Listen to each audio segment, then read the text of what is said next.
Welcome students. এখন তোমাদের ক্লাসটি হচ্ছে সেটি হচ্ছে নোটিশ রাইটিং সম্পর্কে। আমি এটা তোমাদেরকে খাতায় লিখে দেখাচ্ছি, তার কারণ হলো নোটিশ রাইটিং সম্পর্কে বোর্ডে যে ক্লাসগুলো করা হয়ে থাকে সাধারণত বেশিরভাগ ক্ষেত্রেই দেখা যায় যে ক্লাসে যে বোর্ডে যে লেখাগুলো হয় সেগুলো তোমরা অনেক সময় দেখতে পাও না, বুঝতে পারো না ঠিকমতো, মানে কথার সাথে এবং লেখার ঠিক তোমরা সামঞ্জস্য বিধান করতে পারো না। যাই হোক, তোমাদের যাতে সুবিধা হয় সেই কারণেই কিন্তু আমি খাতায় লিখে তোমাদেরকে নোটিশ রাইটিংটা শেখাবো, কীভাবে নোটিশ রাইটিং করতে হয়। নোটিশ কথাটার অর্থ আগে জানতে হবে। নোটিশ কথার অর্থ হচ্ছে বিজ্ঞপ্তি। বিজ্ঞপ্তি মানে কি? কোনো কিছুর জন্য বিজ্ঞাপন দেওয়া, হ্যাঁ, কোনো কিছু জানানো। সেটা অনেক রকম হতে পারে। যে দেখো, সংবাদপত্রে বা দূরদর্শনেতেও বিজ্ঞপ্তি দেওয়ার প্রয়োজন হয়, আবার স্কুল কলেজ বা ক্লাবের নোটিশও দেওয়া হয়। বিশেষত আমরা দেখতে পাই যে স্কুল কলেজ ক্লাবের যে নোটিশ সেগুলো সাধারণত নোটিশ বোর্ডে টাঙানো থাকে, আর এমনিতে প্রচুর সংখ্যক লোকের জন্য সংবাদপত্রে বা দূরদর্শনেতেও কিন্তু নোটিশ দেওয়ার প্রয়োজন হয়, তখন নোটিশ দেওয়া হয়। তো বিজ্ঞপ্তি কি না? বিজ্ঞপ্তি হচ্ছে লিখিত বার্তা। আমি দেখো লিখেছি তোমাদের জন্য, এটা যাতে তোমরা ভালো করে বুঝতে পারো, লেখাগুলো স্পষ্ট দেখতে পাও, সেই জন্য আমি খাতায় লিখেছি। বিজ্ঞপ্তি বা নোটিশ হলো লিখিত বার্তা। হ্যাঁ, লিখিত বার্তা। আবেদন নিবেদন করতে, সতর্ক করতে, কোনো কাজে প্রণোদিত করতে নোটিশ দেওয়া হয়। তাহলে কি নোটিশটা কী জন্য দেওয়া হয়? না, আবেদন নিবেদন করতে, সতর্ক করতে বা কোনো কাজে প্রণোদিত করতে। তাহলে আমরা বুঝলাম নোটিশ কী এবং নোটিশ কেন দেওয়া হয়। ঠিক আছে, এবার how to right notice. Notice তোমরা লিখবে কিভাবে? দেখো, প্রথমে কয়েকটা আমি পয়েন্ট লিখেছি। ইট বিগিনস উইথ আ হেডিং। এটা শুরু হয় একটা হেডিং দিয়ে। কিসের হেডিং? না, name, address of the school, club, etcetera. এখানে আমি নোটিশ একটা লিখেছি। দেখো, পয়েন্টের সাথে সাথে তোমাদেরকে মিলিয়ে দেখাচ্ছি কিভাবে লেখা হয়েছে। এখানে আমি প্রথমে বলেছি কি, ইট বিগিনস উইথ আ হেডিং। তাহলে দেখো, এখানে একটা হেডিং দেওয়া আছে, it begins with a heading. এখানে আমি XYZ একটা স্কুলের এমনি নাম লিখেছি, XYZ। যাই হোক, এখানে নাম যেটা হবে, স্কুলের যেটা নাম হবে সেটাই তোমরা লিখবে। আচ্ছা, তারপরে দেখো এখানে কি লেখা আছে, it should be dated on the top right corner. হ্যাঁ, তাহলে একদম ডান দিকের কোণে, top right corner of the sheet, উপরে ডান দিকের কোণে তারিখটা লেখা হবে। দেখো এখানে এই নোটিশটির যেটা লেখা হয়েছে একদম উপরে ডান দিকের কোণে, দেখো এখানে একটা ডেট দেওয়া হয়েছে। তার মানে কি, ইট শুড বি ডেটেড, একটা ডেট অবশ্যই দেওয়া উচিত, টপ রাইট কর্নার, একদম ডান দিকের উপরের কোণে। তারপরে কি 3 নম্বর point, just below it the word notice is written in capital letters. তাহলে নোটিস কথাটা লিখতে হবে ক্যাপিটাল লেটারে। তাহলে নোটিস, দেখো নোটিস কথাটা লেখা আছে ক্যাপিটাল লেটারে। এখানে আমি লিখেছি নোটিস কথাটা, তোমরা এই ডেটের এখানেও লিখতে পারো নোটিস, এই যে ডেটটা একদম উপরে দিয়ে এখানেও নোটিসটা লিখতে পারো। ঠিক আছে। আর কি, সাবজেক্ট তো লিখতেই হবে, যে যেমন প্রথমে বলা আছে it begins with a heading. আচ্ছা, তারপরে কি, at the bottom right corner, হ্যাঁ, একদম নিচে ডান দিকের কোণে right corner, there are the signature and designation of the person issuing the notice. কী করতে হবে না, নিচে ডান কোণে স্বাক্ষর করা থাকবে। দেখো এখানে নোটিশটা দেখে নাও, ডান কোণেতে স্বাক্ষর করা আছে, একদম নোটিশটা দেখতে পাচ্ছ, এই যে এখানে স্বাক্ষর করা আছে, সিগনেচার আর ডেজিগনেশন। এই যে এখানে ক্যাপ্টেন লেখা আছে, এখানে একটা সাবজেক্ট ম্যাটার আছে যেটা আমি তোমাদেরকে পরে বুঝিয়ে দেবো। আচ্ছা, XYZ স্কুল মানে কোথাকার ক্যাপ্টেন, কোন স্কুলের ক্যাপ্টেন, সেই জন্য XYZ স্কুল, যে কোনো এটা নামটা অন্য কিছু হতে পারে। আচ্ছা, এবার কি না, a school notice is countersigned by the head of the institution. তাহলে স্কুলের নোটিশটা কে দেন? না, head of the institution. Head of the institution সাধারণত হেডমাস্টার, তাহলে এখানে সেটাও থাকবে কাউন্টারসাইন্ড। এই যে কাউন্টারসাইন্ড হেডমাস্টার, XYZ স্কুলটা দেখতে পাচ্ছ তোমরা, এটা একদম বাঁ দিকের কোণে।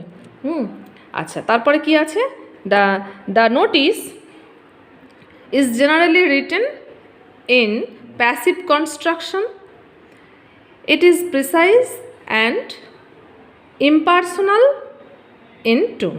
এটা কি হবে না, ভালো নোটিশটা যথাযথ হবে, স্পষ্ট এবং নৈর্ব্যক্তিক হবে, অর্থাৎ কোনো নির্দিষ্ট ব্যক্তিকে কেন্দ্র করে হবে না, একটা নৈর্ব্যক্তিক হবে, স্পষ্ট হবে এবং ইম্পার্সোনাল হবে। ঠিক আছে, এবার দেখো, এ নোটিশ জেনারেলি বিগিনস উইথ, একটা নোটিশ সাধারণত যেভাবে শুরু হয়, কিছু কথা দিয়ে নোটিশ সাধারণত শুরু হয়। সেই কথাগুলো কি, দেখো মোটামুটি কয়েকটা লাইন দিয়ে নোটিশ শুরু হয়। যেমন this is for information of the students that, এই কথাটা বলেও শুরু হয়। আবার the members are hereby informed that, এটা বলেও শুরু হয়। বিশেষ করে ক্লাব যে নোটিশগুলো ক্লাবের, সেখানে members are hereby informed that এটা বলে শুরু হয়। আবার this is information of the students, এটা প্রথমে যেটা সেটা হচ্ছে বেশিরভাগ ক্ষেত্রে স্কুলের নোটিশে দেওয়া হয়। আচ্ছা, we are all aware of the fact that, এটাও হয়, এটা দিয়েও শুরু করা যায়।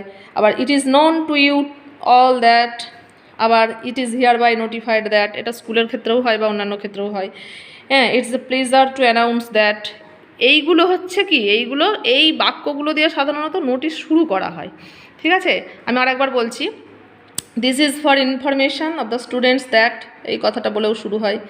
The members are hereby informed that, এটা বলে শুরু হয়। We are all aware of the fact that, এই লাইনটা দিয়েও শুরু হতে পারে।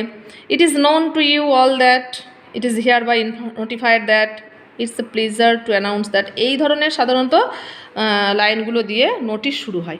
আমি এখানে একটা নোটিশ লিখেছি, নোটিশটা দেখো প্রথমে কি লিখেছি। নোটিশে প্রথমে স্কুলের নাম দেওয়া আছে। এবার তোমাদের জন্য যদি কোনো নোটিশ লিখতে বলা হয়, যদি কোনো স্কুল তরফে নোটিশ লিখতে বলা হয়, তাহলে নাম দেবে, স্কুলের অ্যাড্রেসটা দেবে যেখানকার স্কুল, নোটিশ লিখবে। আচ্ছা, এখানে একটা আমি সাবজেক্ট নিয়েছি, পার্টিসিপেশন ইন ক্লিনিং অপারেশন। হ্যাঁ, মানে পরিষ্কার পরিচ্ছন্ন করার জন্য যে একটা মানে পরিচ্ছন্নতার অংশগ্রহণে। হ্যাঁ, তো সেইটা একটা সাবজেক্ট এখানে লিখেছি, সাবজেক্টটা। আচ্ছা, ডেট দিয়েছি। আচ্ছা, এবার দেখো কি লিখেছি, নোটিশটা লিখেছি দেখতে পাচ্ছ তো? আচ্ছা, the students of the school are notified that a garbage cleaning operation keep your school clean. তাহলে স্কুলের যে স্টুডেন্টদেরকে নোটিফাইড করা হচ্ছে যে নোংরা পরিচ্ছন্ন করার জন্য, নোংরা আবর্জনা পরিষ্কার পরিচ্ছন্ন করার জন্য একটা নোটিশ দেওয়া হচ্ছে যে কিপ ইউর স্কুল ক্লিন, তোমার স্কুলকে পরিচ্ছন্ন রাখো। এই বিষয়টির ওপরে নোটিশটি দেওয়া হচ্ছে। Will be organised on 16th May 2021, ডেটটা দেওয়া হয়েছে কবে অর্গানাইজড করা হবে। Will be organised on 16th May 2021। তারপরে কী লেখা হয়েছে, will clean the vicinity of the school, vicinity হচ্ছে আশপাশ, স্কুলের আশপাশ পরিষ্কার করা হবে। We shall thus try to make a pollution free environment, এইভাবে আমরা চেষ্টা করব একটা দূষণমুক্ত পরিবেশ তৈরি করতে। All are requested to participate, সকলকেই পার্টিসিপেট করতে রিকোয়েস্ট করা হচ্ছে। Please note the following schedule, এবার ফলোয়িং শিডিউলগুলো নোট করতে বলা হচ্ছে। এখানে যেহেতু স্কুলের নোটিশ, সেহেতু ক্লাসগুলোকে মেনশন করা হয়েছে। দেখো 1 নম্বর 2 নম্বর 3 নম্বর দিয়ে class 5, 6 from 10 AM to 11:30 AM, class 7, 8 from 12 noon to 1:30 PM, class 9, 10 from 2 PM to 3:30 PM। এগুলো হচ্ছে প্রত্যেকটি ক্লাসের জন্য আলাদা আলাদা সময় নির্ধারণ করা হয়েছে, সেগুলো লিখে মেনশন করে দেওয়া হয়েছে। ক্লিনিং মেটেরিয়ালস, তোমরা জানো ক্লিনিং মেটেরিয়ালস কী লাগে, সাধারণত কী লাগে, ব্রুমস লাগে, বাস্কেট, স্পেডস, এসব মানে ঝাঁটা, কোদাল, বাস্কেট, ঝুড়ি, এইসব ইত্যাদি লাগে। সেগুলো কি হবে না, will be supplied by the school, হ্যাঁ, স্কুল থেকে সাপ্লাই করা হবে। আর কি, our teachers will guide us, আমাদের শিক্ষক মহাশয়রা আমাদেরকে গাইড করবেন, আমাদের পরিচালনা করবেন।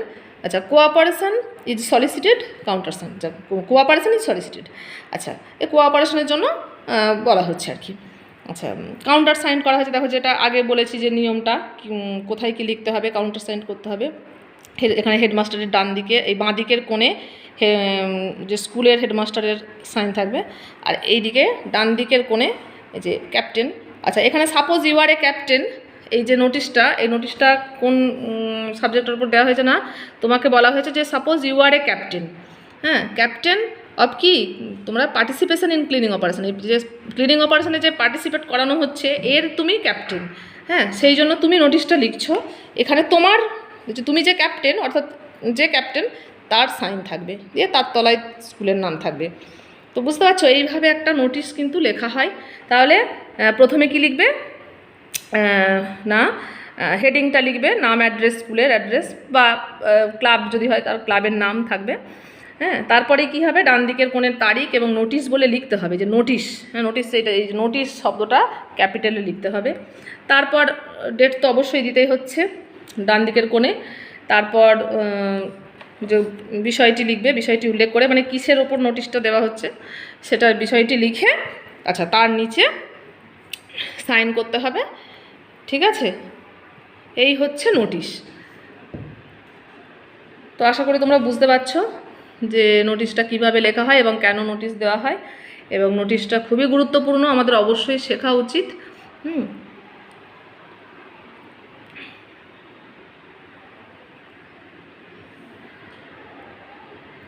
এই বিষয়টা অন্য হতে পারে, আমি আপাতত আজকে একটা বিষয় নিয়ে আমি দেখালাম। তো এই বিষয়টা অন্য যে কোনো বিষয় হতে পারে, সেই বিষয়টা তোমরা উল্লেখ করবে এবং চেষ্টা করবে লেখার, এই নিয়মগুলি ফলো করবে।